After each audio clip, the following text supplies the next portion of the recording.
세상을 창조하시고 우주 만물을 운행하시는 아버지 하나님, 계절이 바뀔 때마다 변화하는 자연을 통해서 하나님의 창조 능력 속에 푸르른 실록이 온 땅을 덮은 5월의 가정의 달을 맞이하여 부모님의 조건 없는 사랑으로 이 시간을 살고 있음을 감사드립니다. 부모된 입장에서는 마땅히 행할 길을 아이에게 가르치라, 그리하면 늙어도 그것을 떠나지 아니하리라 말씀처럼 말씀대로 순종하며 살아가는 길을 자녀들에게 가르치는 부모가 되어서 하나님께서 부모에게 주신 자녀 양육의 귀한 소명을 잘 감당하며 하나님의 뜻이 가정에서 이루어지는 복된 역사가 일어나는 믿음의 가정이 되게 하여 주시길 기도합니다. 거짓이 참으로 진리가 아닌 것이 옳은 것으로 추앙받는 세상입니다. 이러한 세상에서 오직 참 진리이신 예수 그리스도만을 따르게 하시고 믿음이 아닌 지식과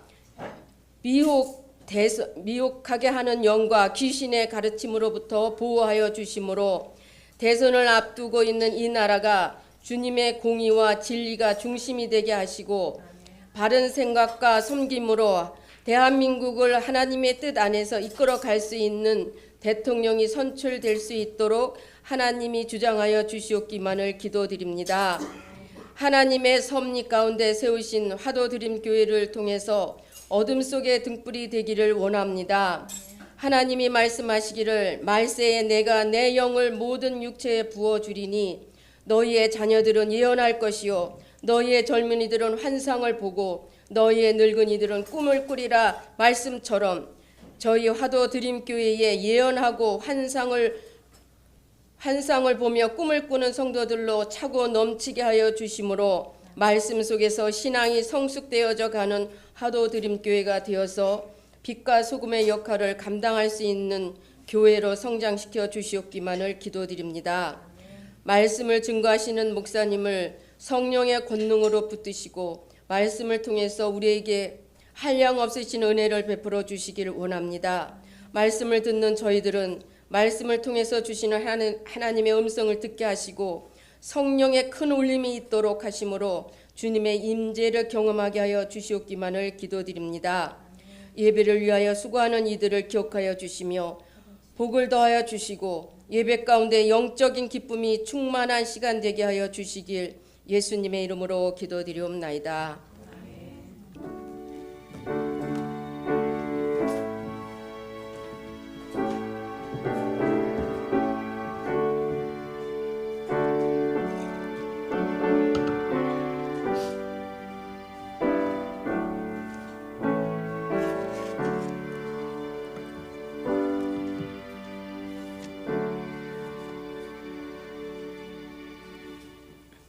아멘. 오늘 말씀 에스더서입니다. 에스더서 1장 1절에서 12절 말씀까지 한 목소리로 읽겠습니다. 에스더서는 느헤미야 그 뒤에 있죠? 느헤미야 뒤에 있습니다.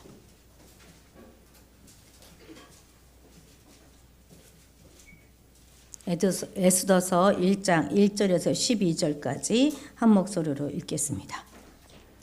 이 일은 아하수에로 왕 때에 있었던 일이니 아하수에로는 인도로부터 구스까지 127지방을 다스리는 왕이라.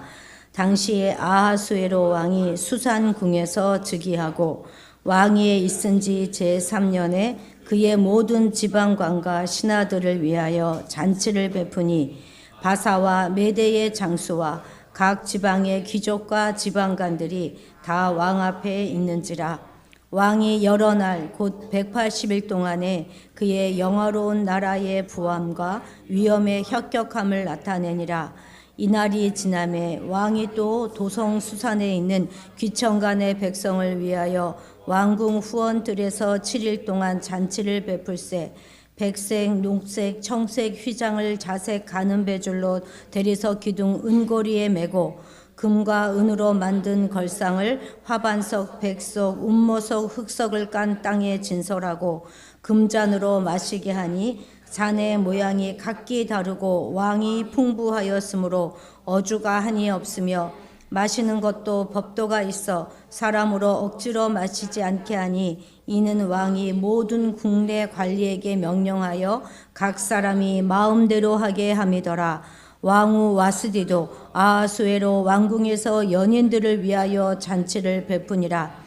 제7일에 왕이 중흥이 일어나서 어전 넷이 무만과 비스다와 하르보나와 빅다와 아박다와 세달과 기르가스 7사람을 명령하여 왕후 와스디를 청하여 왕의 관을 정제하고 왕 앞으로 나오게 하여 그의 아리따움을 뭇 백성과 지방관들에게 보이게 하라 하니 이는 왕후의 용모가 보기에 좋음이라. 그러나 왕후 와스디는 내시가 전하는 왕명을 따르기를 싫어하니 왕이 진노하여 마음속이 불붙는 듯 하더라. 아멘. 하나님 앞에 특별 찬양 올려드리겠습니다. 나의 부족함을 그냥 무조건 메꿔주시잖아요. 그렇죠? 오늘이 어버이 주일인데 아주 몸서 보여주셨습니다. 그래서 오늘 말씀 오늘 에스더서입니다. PPT로 바꿔주시겠어요? 예. 구약 성경은 모두 39권으로 되어 있지요. 크게는 역사서, 시가서, 선지서 이렇게 셋으로 분류합니다. 각각 17권, 5권, 17권. 우리 외우기 쉬우라고 이렇게 구성되어 있어요. 17, 5, 17입니다.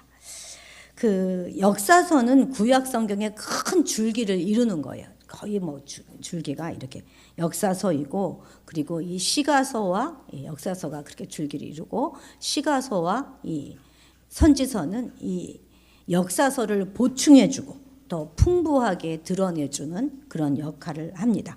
말하자면 구약 성경에 이렇게 큰 줄기를 고속도로를 형성하고 있는 게 바로 이 역사서이고, 시가서와 선지서는 그 고속도로 옆에 있는 휴게소다 이렇게 생각하시면 쉬울 것 같습니다. 자, 역사서 앞에 있는 요 5권을 우리가 뭐라고 부르죠? 모세오경 이렇게 부릅니다. 그러니까 모세가 썼거나 아니면 모세가 편집한 책이다 하는 것입니다. 창세기, 출애굽기, 레위기, 민수기, 신명기. 그래서 창출, 레, 민, 신 이렇게 합니다. 이 정도는 우리가 외우고 있어야 하겠죠. 오늘 공부하실 때 우리 이거 꼭 아이들 외울 수 있도록 해주십시오. 그리고 이제 나머지가 이제 12권이에요. 5권을 빼고 남은 역사서, 모세오경을 빼고 남은 12권인데 이 12권 중에 맨 마지막에 있는 책이 바로 에스더서입니다. 그래서 우리가 오늘 요 에스더서를 보려고 하는 것입니다. 여러분, 성경 속에 여자의 이름이 책 제목으로 되어 있는 책이 2권 있는데 어떤 건지 아십니까? 첫 번째는 이제 에스더죠. 또 하나 뭐죠? 룻기입니다. 맞아요. 룻기는 룻은 이방 여인인 룻이 주인공이에요. 그래서 룻의 고향이 어디냐면 이게 모압입니다. 모압인데 시어머니를 따라서 이 요단강을 건너 베들레헴으로 온 그런 믿음을 따라와서 유대인이 된 여인이 바로 이 룻이에요. 원래는 이방 여인이었죠. 그래서 마침내 다윗의 증조모가 되고 그리고 예수님의 족보에도 들어가게 됩니다. 그런데 에스더는 이와 정반대예요. 에스더는 원래 유다 여인입니다. 유다인인데 그런데 이방 땅에서 살아요. 여기가 예루살렘이잖아요. 이 멀리 여기 수산, 여기 페르시아 이곳에 살고 있다가 나라와 민족을 구한 이야기가 바로 이 에스더 이야기입니다. 그런데요, 이 에스더서는 성경으로 편집될 때 이것이 정경으로 들어와도 되는가, 들어오면 안 되는가, 이것 때문에 아주 논란이 많았던 책이 바로 이 에스더서입니다. 왜냐하면 에스더서 전체에는요, 하나님이라고 하는 말이 한 번도 안 나와요. 0번이에요, 0번. 그 대신에 페르시아 왕 아하수에로 하는 이 호칭은 무려 167절밖에 안 되거든요. 이 에스더가 거기에 190번이 나와요. 그러니까 막 한 절에 2번, 3번 나온다는 거 아니겠습니까? 뿐만 아니라 뭐 율법을 준수한다든지 뭐 언약, 성전 이런 말 한마디도 나오지 않습니다. 뿐만 아니라 이제 후반에 가면 굉장히 이 유다인들이 위기에 빠지게 되는데 그럼에도 불구하고 하나님을 향하여 기도하는 그런 내용조차도 나오지 않습니다. 그래서 에스더서는 늘 평가절하되어졌어요. 그럴 만하지 않겠습니까? 그래서 정사에 버금가는 야사로 취급해야지 어떻게 이것을 성경에 넣을 수 있겠는가 하는 문제로 논란이 아주 많았던 책이 바로 이 에스더서입니다. 심지어 우리 종교개혁을 했던 루터도 그렇고 장로교의 창시자인 칼빈도 이 에스더서와 관련돼서는 아주 부정적인 입장을 취하였었습니다. 그런데 역설적이게도 비록 하나님에 대한 호칭이 한 번도 나오지 않고 있지만 보이지 않는 하나님의 손길, 그러니까 당신의 백성을 돌보시고 보호하시고는 그 손길이 가장 선명하게 잘 드러나 보여져 있는 책이 바로 이 에스더 책인 것이죠. 오히려 에스더서는요, 하나님을 의도적으로 숨겨요. 의도적으로 숨김으로 해서 더 하나님을 드러나게 하고 인류 역사가 하나님의 통제 아래 흘러가고 있음을 명확하게 보여주고 있습니다. 우리가 오늘 읽은 오늘 본문에도 보면 전혀 하나님이 드러나지 않고 있잖아요. 오히려 아하수에로 왕이 아주 화려하고 막 당당하게 막 그런 모습으로 나타나져 있습니다. 그런데 그 가운데서 분명히 하나님은 역사하고 계시는 것입니다. 우리가 읽은 1장을 이렇게 가만 보면 마치 꼭 사극을 보는 것 같지 않습니까?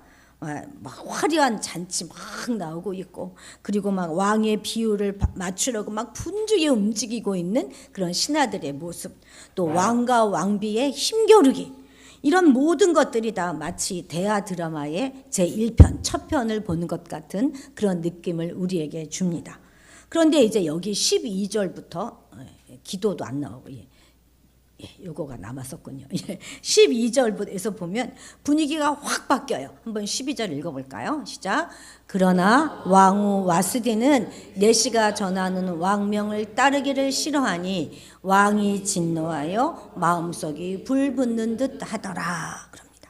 이제 분위기가 확 바뀌면서 이제 하나님이 없는 권력과 부가 어떻게 망해가는가 하는 것들을 보여주게 되지요. 정말 인간의 권력만 드러나는 것 같은데 힘 있는 자가 득세하는 세상, 그들이 마음대로 막 하다가 열받으면 막 그냥 화를 내고 왕비도 막 물러가게 하고 폐위시키고 그렇게 하는 그 힘으로 지배하는 것 같은 이 세상 한가운데서 묵묵히 하나님의 계획을 시행해 나가시는 하나님의 손길을 우리는 이 에스더서에서 보아야 하는 것이죠. 그렇지 않습니까? 이 왕후 와스디가 폐위됨으로 해서 바로 그 다음 후보로 누가 올라오는 거예요? 에스더가 올라오게 되는 것입니다. 그러니까 지금 이렇게 잔치를 벌이고 왕과 왕후의 힘겨루기 끝에 왕후가 폐위되는 모든 과정이 바로 하나님의 큰 그림이었다는 거예요. 에스더를 왕비로 올리기 위한. 그래서 이제 이스라엘 백성, 유다 백성들에게 닥칠 그 위기를 그렇게 준비하게 하시는 것입니다. 우리의 삶 가운데도 가만 보면 하나님이 안 계시는 것 같은 그런 힘든 시기가 있지 않습니까? 악이 너무나 흥황해서 하나님이 너무나 무력하게 느껴질 때가 있습니다. 또한 어떤 경우에는요, 우리가 처한 모든 상황 가운데서 우리가 주변의 기운에 막 눌려가지고 하나님 말 한마디 못하고 예수님을 믿는다는 말 한마디 하지 못하고 그냥 주눅들어 근근히 살면서 내가 이러고도 내가 하나님을 믿는 사람인가, 이렇게 생각이 드는 그때조차도 하나님은 그 안에서 일하고 계신다는 것이에요. 당신의 계획과 섭리대로 모든 상황을 움직여 가시고 계신다는 사실을 우리는 오늘 잊지 말아야 하겠습니다. 그래서 우리는 오늘 참 답답하고 이 세상이 부의 논리, 힘의 논리로 운영되는 것 같은 그런 상황 가운데서도 여전히 일하시는 그 하나님을 바라보면서 그럴 때 우리 성도는 어떤 자세로 이 땅을 살아가야 하는가 하는 것들을 좀 하나하나 알아보려고 합니다. 자, 첫 번째입니다. 첫 번째. 정말 보이지 않아요, 하나님. 그렇나요? 하나님이 일하고 계심을 우리가 믿습니다. 그 믿는 성도는 어떻게 살아야 될까? 첫 번째는 자랑질 하지 말아야 한다는 거예요. 자랑질. 자, 1절 읽겠습니다. 시작. 이 일은 아하수에로 왕 때 있었던 일이니 아하수에로는 인도로부터 구수까지 127방 지방을 다스리는 왕이라. 아멘.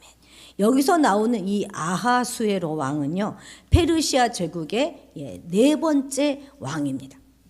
그러니까 북이스라엘이 우리 기억하시죠? 언제 망했죠? BC 제가 77 맞아가지고 삐리리 죽었다, 망했다. 그래서 BC 722년 외우시라고 말씀드렸죠. BC 722년에 아수르에 의해서 멸망합니다. 북이스라엘을 멸망시킨 다음에 아수르는 계속 남유다를 찝적대요.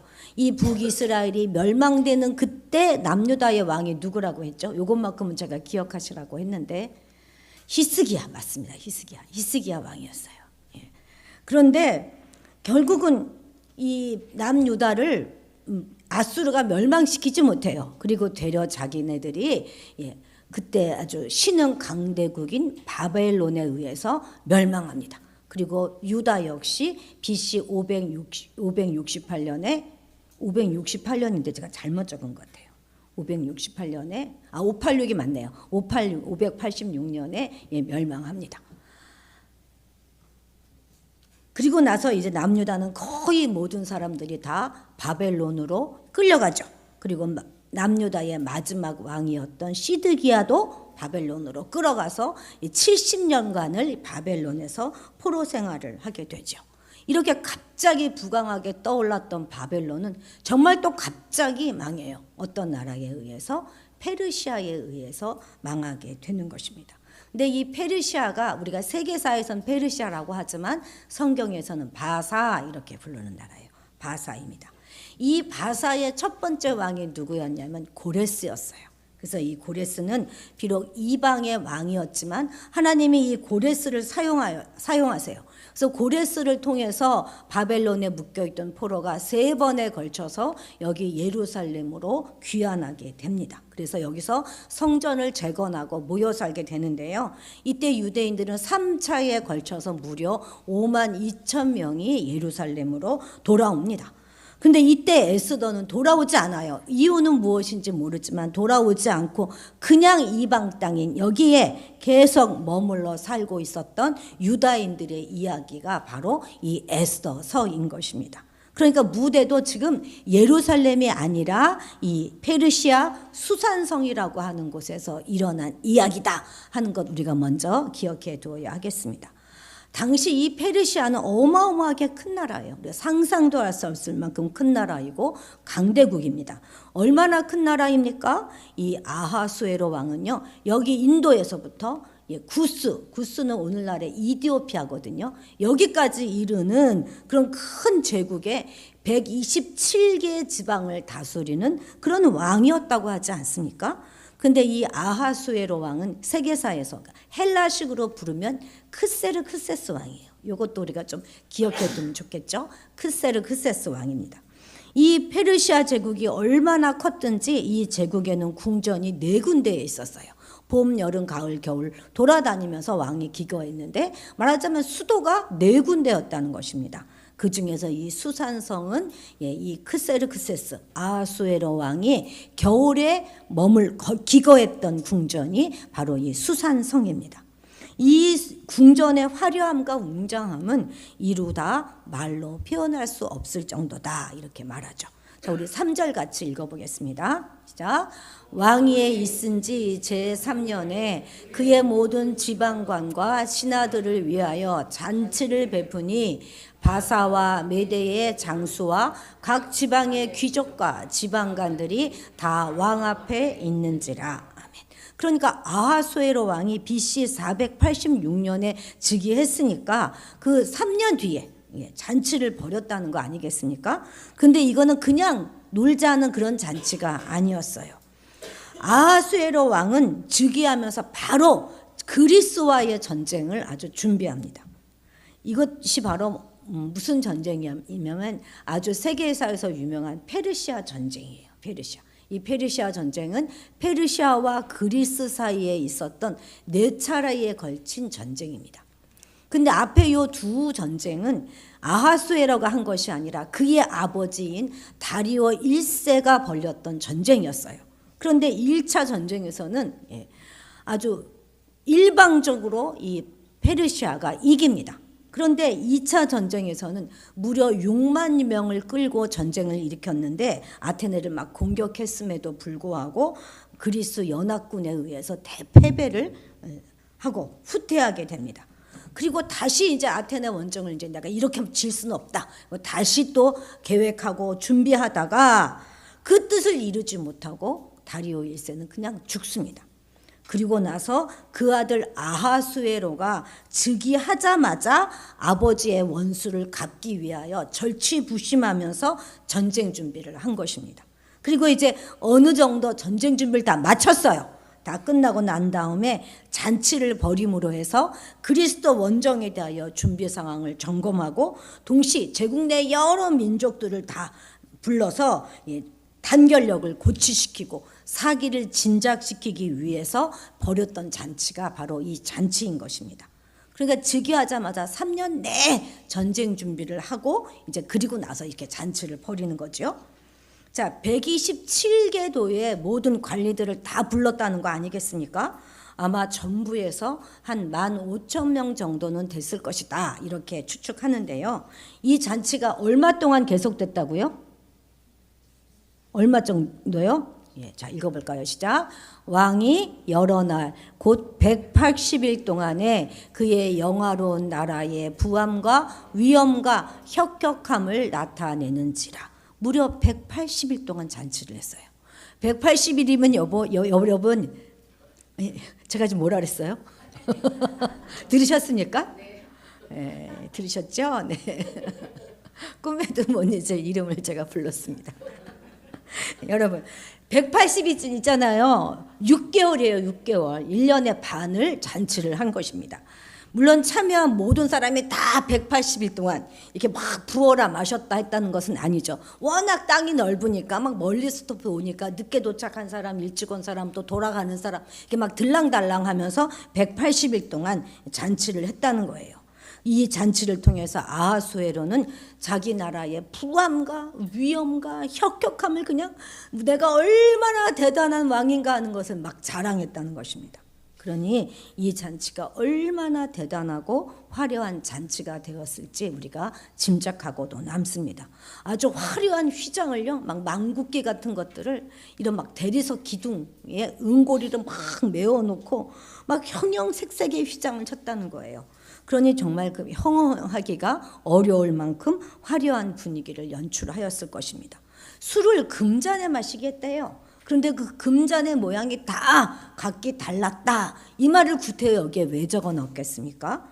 여러 나라 세계 곳곳에서 정복하고 탈취해온 전리품들이었기 때문에 그것이 정말 다 여러 가지 각각의 모양과 크기를 가지고 있었다 하는 것입니다. 그러니까 지금 이런 모든 표현들은 이 아하수로에가 얼마나 전쟁에서 이겼는가 또 그가 얼마나 부요한가 하는 것들을 지금 부각시키고 있는 표현인 것입니다. 다 자랑거리들인 거예요. 나라의 나라의 자기의 왕권, 마치 자신이 하나님이라도 된 것 같이 그렇게 나라를 다스리고 있습니다. 그렇겠죠. 어느 왕이든 권력자든 한 번 권력을 장악하고 나면 그 권력 써보고 싶겠죠. 그죠? 칼을 주면 칼을 그거 써보고 싶지 않겠어요? 돈이 있으면 돈 그거 자랑해보고 싶고 지식 있으면 그 지식 자랑해보고 싶은 것이 당연합니다. 그게 당연해요. 그런데 예레미야는 우리에게 이렇게 말합니다. 자랑할 것 그거 아니다. 이렇게 말합니다. 예레미야서 9장 23, 24절 같이 읽겠습니다. 여호와께서 이와 같이 말씀하시되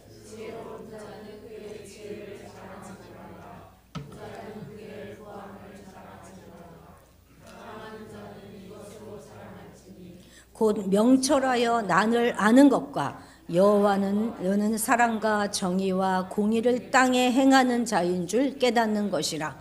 나는 이 일을 기뻐하노라. 여호와의 말씀이니라. 아멘. 그렇습니다. 하나님께서 기뻐하시는 것, 그것은 바로 하나님을 아는 것입니다.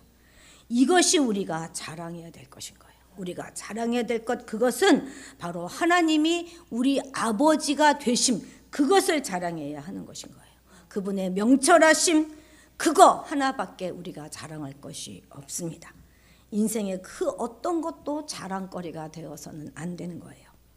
전에 제가 다녔던 젊어서 다녔던 그 교회에 한 권사님은 앉기만 하면 그렇게 아들 자랑, 아들 이야기를 하셨어요. 근데 진짜 그 아들들은 정말 잘났습니다. 요즘도 보면 우리나라에서 손꼽힐 정도만큼 성공한 사람들이에요. 그런데 누가 남의 아들 자랑하는 얘기 듣고 싶습니까? 듣다 보면 열불나지. 내 아들은 그렇지 않는데, 그렇죠? 그래서 사람들이 슬금슬금 그 옆에 있기를 피해갑니다. 여러분, 남편 자랑, 자식 자랑할 거 하나도 없습니다. 우리가 왜 자랑할 수 없지요? 왜 자랑할 수 없냐면 지금도 우리 눈에는 보이지 않지만 불꽃 같은 눈으로 우리를 지켜보시는 하나님이 계시기 때문에 그래요. 우리가 그분의 큰 그림이 어떤 것인지 알 수 없기 때문에 그렇습니다.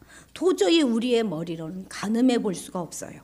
그분의 뜻대로 하실 것입니다. 누군가를 높이시기도 하실 것이고 누군가를 거름더미로 내던져지게도 하실 것입니다.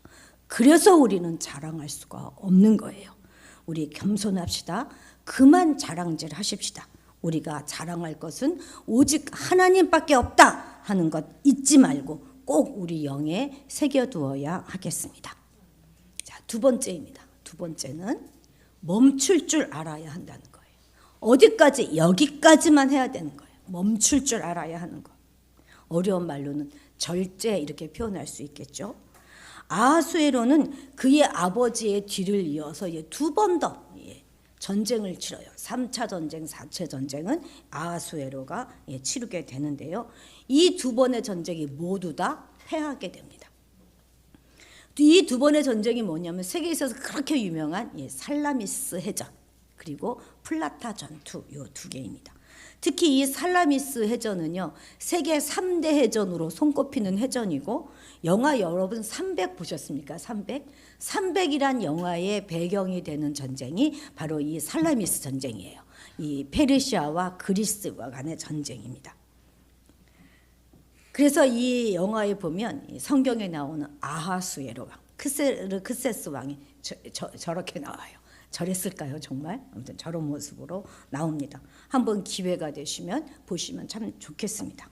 그리스의 군대들은 비록 숫자는 작아요. 그렇지만 아주 정예군입니다. 정신문력도 대단하죠. 우리 알잖아요. 아테네, 스파르타 알잖아요. 그런 그리스 나라들이 연합군을 결성했는 반면에 페르시아 군인들은요. 그 넓은 영토에서 다 불러 모았어요. 그러니까 군대 숫자는 굉장히 많지만 제대로 훈련도 안 됐고요. 정신력도 내가 지금 왜 싸워야 되는지도 모르는 거예요. 그리고 군복조차도 제대로 입지 못한 그런 군인들이었습니다. 그러니 질 수밖에 없었겠죠. 그죠? 아마도 아하수에로 왕은 이번만큼은 이길 수 있겠다 이렇게 생각했을지도 모르겠습니다. 그래서 그만 아버지 때에서 멈춰야 될 전쟁을 두 번이나 연거푸 출정하였다가 완전히 패배하고 말죠. 그런데 그리스와의 이 전쟁에서 패배하고 파멸한 이것이 당시 대국이었던 페르시아에게는 그렇게 큰 영향력을 끼치지 못하는 것 같이 보였어요, 처음에. 그래서 그냥 전쟁 후에도 이 페르시아의 위세는 그냥 여전했었습니다. 그런데 전쟁의 이 패배의 결말이 서서히 국력 쇠퇴로 이어지게 되었고 이 아하수에로는 그의 아들과 함께 암살당하고 맙니다. 그리고 그 이후에 사후에 피정복민들이 계속 반란을 일으켜요.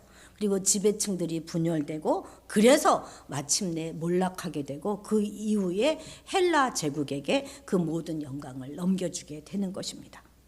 멈출 줄 몰랐던 그의 성격은요. 그가 배설했던 잔치만 봐도 우리가 알 수 있어요. 잔치를 180일간 벌였다고 하지 않습니까? 1년에 반을 잔치를 했어요. 그런데 그 잔치가 거기서 끝나지 않았다는 것입니다. 자, 5절을 보면 이제 수산성에 있는 모든 백성들을 다 불러가지고 후원들에서 또 7일간 또 잔치를 했어요. 그러니까 모두 187일간 잔치를 한 것입니다. 그러니까 앞에 180일 동안의 잔치는 제국 각지에 흩어져 있는 방백들, 신하들 전부 모아서 앞으로 벌일 그리스와의 전쟁에 대하여 의논하고 그들의 충성심을 막 고취시킨 자리였다면, 여기 이 7일간의 잔치는 앞선 그 잔치 기간 동안에 너무나 수고한 수산의 백성들을 위로하는 그런 잔치였던 것이죠. 이 잔치 내내 얼마나 사람들이 이 왕을 축혀 세웠겠습니까? 거기에 완전히 취했어요. 그래서 마치 자신이 하나님이 된 것 같이 생각이 들었을 것입니다. 그래서 마침내 어떻게 합니까? 한 발 더 나가요. 마침내 왕후 와스디를 나와라 명합니다. 자랑하고 싶었어요. 그리고 그것으로 으스대기 싶었던 거예요. 나는 돈도 많고 권력도 많고 이렇게 아름다운 여자가 내 아내다, 이렇게 자랑하고 싶었던 것입니다. 그만큼 왕후의 용모가 보기에 좋았다, 이렇게 성경은 적고 있죠. 저도 이제 젊어서 언쟁을 하고 뭐 부부싸움 같은 걸 좀 하지 않겠습니까? 그러면 그쯤에서 딱 멈추면 좋은데 한마디 더 하다가 그 싸움이 완전히 커지는 경우, 그런 경우를 많이 경험했습니다. 그러고 나면 나중에는 이제 저 스스로도 그게 감당이 안 되는 거죠. 이제는 끝낼래야 끝낼 수가 없는 상황이 되곤 합니다. 그래서 우리는 그 멈추는 자리를 잘 정해야 하는 것입니다. 물론 우리가 어찌 그렇게 뭐 고매한 인품들을 가진 사람들처럼 살겠습니까? 그죠? 때로는 막 버팅기기도 하고, 때로는 억지를 부리기도 하고, 오기를 부리기도 합니다. 그러나 아무리 그랬다 손 치더라도 멈출 자리만큼은 잘 찾아야 하는 것이에요. 브레이크가 고장난 자동차가 얼마나 위험한지 아시지 않습니까? 모든 어리석음이 더 큰 어리석음으로 나아가지 못하도록 우린 적당한 곳에서 브레이크를 걸어 멈춰야 하는 거예요. 왜냐하면 모든 것의 주인이 되시는 우리 하나님께서 우리 어리석음으로 인하여 모든 촛대를 우리에게서부터 다른 곳으로 옮기실 수 있다 하는 걸 우리는 기억해야 하는 것이죠. 오병이어의 기적은요, 사복음서 모두 다 기록되어 있는 아주 놀라운 기적입니다. 이 사건으로 우리 예수님은요, 모든 사람들에게 주목을 받게 됩니다. 그래서 사람들이 예수님을 막 억지로 붙들어 가지고 그를 왕으로 옹립시키려는 움직임마저 생겨나게 되지요. 그런데 주님은 이 기류에 편승하지 않으십니다. 여기까지라는 걸 주님 아세요. 그래서 무리를 다 흩어 보내시고 자기 혼자 산으로 기도하러 가십니다. 주님은 멈출 자리를 분명히 아셨어요.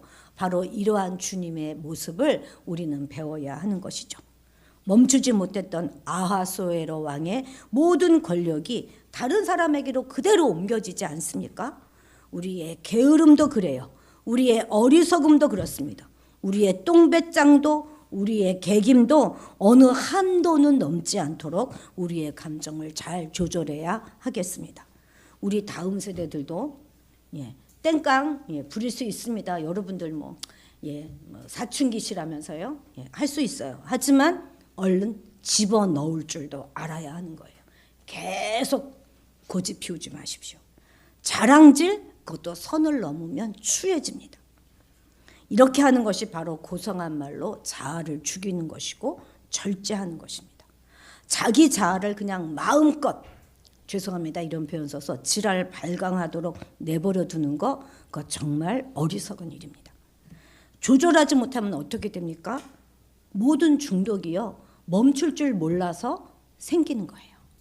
한 번만, 한 잔만, 2번만 하다가 중독이 되는 것이고, 그래서 내가 망가지는 것이고 내가 상처받게 되는 것입니다. 그래서 오늘 여기 계신 모든 분들에게 멈출 줄 아는 지혜, 멈출 줄 아는 용기, 멈출 줄 아는 결단이 부어지게 되기를 축복합니다. 자, 세 번째입니다. 세 번째는 내가 항상 주인공이 아니라는 사실을 잊지 말아야 한다는 거예요. 나는 주인공 아닙니다. 다른 사람을 내 마음대로, 내 시각대로, 내 편리대로 움직일 수 있다고 생각하고 그 다른 사람은 조연이야, 엑스트라, 그런 정도로 생각해서는 안 된다는 거예요. 그래서 나를 드러내기 위해서, 나를 높이기 위해서 누군가를 이용한다면 그것은 지금은 보이지 않지만 우리의 삶 가운데 동행하고 계시는 하나님을 몹시 슬프게 만드는 일인 것입니다. 왜냐하면 그 역시도 하나님이 지으신 하나님의 형상을 닮은 인간이기 때문에 그렇습니다. 물론 내 인생의 주인공은 나지요. 나예요. 그러나 저 사람의 인생에서 나는 X라도 안 되는 그런 사람일 수도 있습니다. 또 나와 저 사람, 이 사람이 모여서 한 공동체를 이끄는 것이잖아요. 이 공동체의 주인공은 우리가 아니고 하나님이시다 하는 걸 우리는 잊지 말아야 하는 것입니다. 그런데 아하수에롤은 어떻게 했다는 거예요? 아무리 7, 4시를 다 보내가지고 그래가지고 청중이 예를 갖춘 것처럼 보이지만 지금 왕의 목적은 무엇입니까? 자기를 높이기 위하여 자랑질하고자 하는 것입니다. 여기서 중이 일어났다 하는 이 말은 뭐냐면 술이 취했다 하는 말인 거예요. 완전히 지금 술이 취해가지고 아리따운 자기 아내를 또 술이 취해 있는 그 사람들 앞으로 불러내서 자랑을 하려고 했고, 그래서 자기 위상을 높이려고 했던 것입니다. 여러분, 이 당시는요, 여자의 인권은 그가 아무리 왕비라 할지라도 거의 인정해 주지 않는 그런 시대였단 말입니다. 그러니까 내 위대함을 드러내기 위해서 그녀를 부른 거예요. 그래서 그녀에게 모욕을 주게 되는 것이죠. 그런데 그녀가 그런 왕의 명령을 거부했다 하는 것은 그가 얼마나 그녀에게 모욕적인 일로 그것이 느껴졌는가 하는 것도 우리가 알 수 있는 것이죠. 지금까지 얼마나 왕의 위엄과 왕의 권력과 왕의 치적을 자랑했습니까? 그런데 마지막에 자신의 트로피라고 생각했던 그 왕후가 완전히 그의 체면을 지금 구겨버린 것입니다. 그래서 그의 마음속에 어떻게 됐대요? 마음속에 불붙는하게 되었다. 이렇게 성경은 기록하고 있습니다. 그렇습니다. 이렇게 다른 사람을 자기 마음대로 휘둘릴 수 있다고 생각하는 사람은 그것이 마음대로 안 될 때 그 마음 가운데 막 분노가 치밀어 오르게 되는 것이죠. 그리고 그 분노를 누가 사용해요? 사단이 사용해요. 사단만 사용하는 것이 아니라 하나님도 그 분노를 사용하셔서 새로운 시대의 문을 연다는 것 우리는 기억해야 하겠습니다. 반전을 이뤄내세요, 우리 하나님은. 그렇게 분노에 우리가 사로잡히다 보면 우리의 시각이 완전히 왜곡되게 돼요. 그리고 잘못된 결정을 내리게 됩니다. 그러면 그 잘못된 것을 사용하셔서 하나님의 사역을 바르게 이루어 나가시는 것이죠. 그래서 이제 에스더가 역사의 한 복판으로 등장하게 되는 것입니다. 특히 우리 다음 세대들 잘 들으십시오. 아마도 이 말이 무슨 말인지 잘 이해가 안 되실 수도 있겠습니다. 그러나 명심하세요. 그 누구도 여러분들을 위해서 희생될 수가 없습니다. 그것이 비록 설령 부모라 할지라도 그렇게 해서는 안 되는 것입니다. 스스로의 일은 스스로 감당하려고 어려서부터 훈련하십시오. 내 편리를 위해서, 내 이기심을 위해서 그 누구도 이용하지 마세요. 부모님은 부모라는 이유로 해서 여러분이 원하는 것은 무조건 다 해주고 싶은 마음이 부모에겐 있습니다.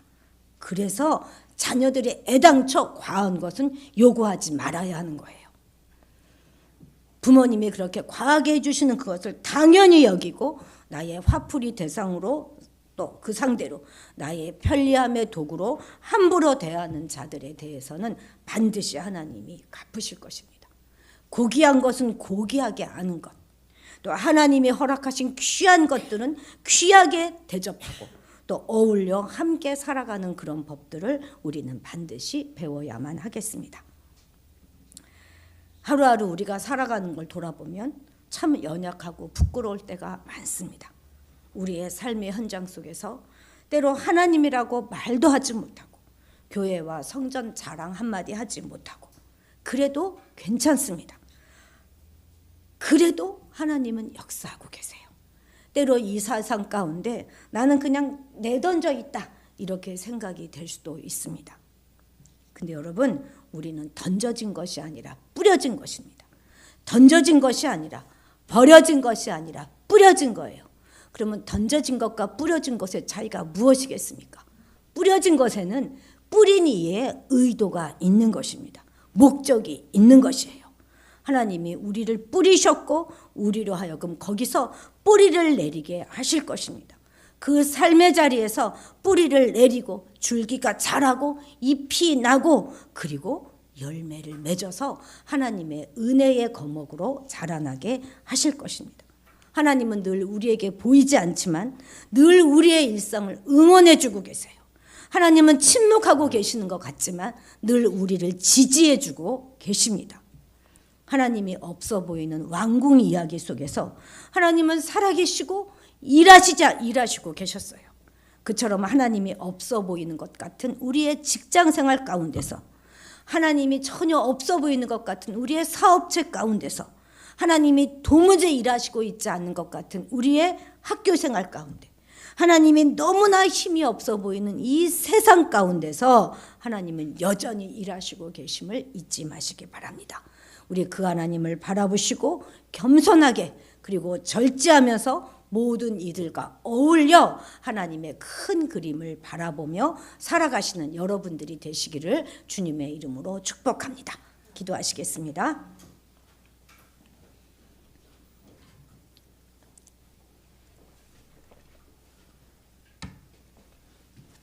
우리의 초라한 삶 가운데, 변하지 않을 것 같은 우리의 상황 가운데 모두 자기 힘을 자랑하고 자기가 가진 부를 자랑하고 권력과 지식을 자랑하는 세상 가운데서 참으로 연약하고 보잘것없는 우리 성도들의 삶을 끝까지 지켜보시며 우리를 통해서 하나님 나라를 이루어 가시는 하나님을 찬양합니다.